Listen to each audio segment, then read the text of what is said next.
Тетово живее во хаотична урбанизација и сообраќајна инфраструктура. Непланското урбанизирање изминативе години го задуши градот. Згради и големи објекти никнуваат буквално на секое ќоше, без запазување на основните стандарди. И ова како да не е доволно. Огромниот комплекс кој ќе го гради контроверзниот бизнисмен Миодраг Давидовиќ на местото на Шикиелак, тотално ќе го добетонизира Тетово.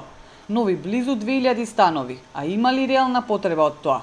Познавачите стравуваат дека ова тешко ќе го поднесе градската инфраструктура, која и онака е речиси никаква. И она што е најболна точка сепак, а тоа е неспремност на нашата општина да инвестира во инфраструктурна инсталација, односно мрежа.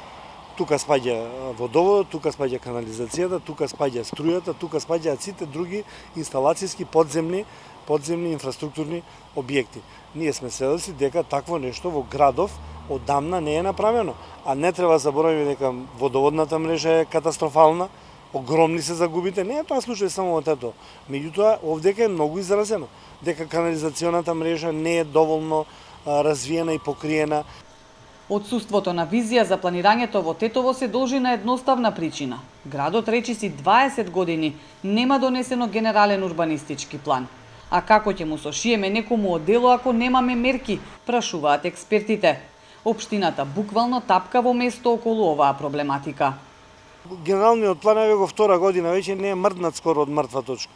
Значи дадена е некоја си половична проектна задача, одржана е некоја си јавна расправа и застанато е тука. Втора година веќе генералниот урбанистички план стои, а градот има многу акутна, хронична потреба да од негово донесување и од саглам организирање на урбаниот простор. Познавачите се согласни дека мора итно да се донесе сериозна и сеопфатна студија и стратегија за урбанизацијата во градот. Оти вака велат без никаква визија, градот ќе продолжи да се уништува без можност да се спаси.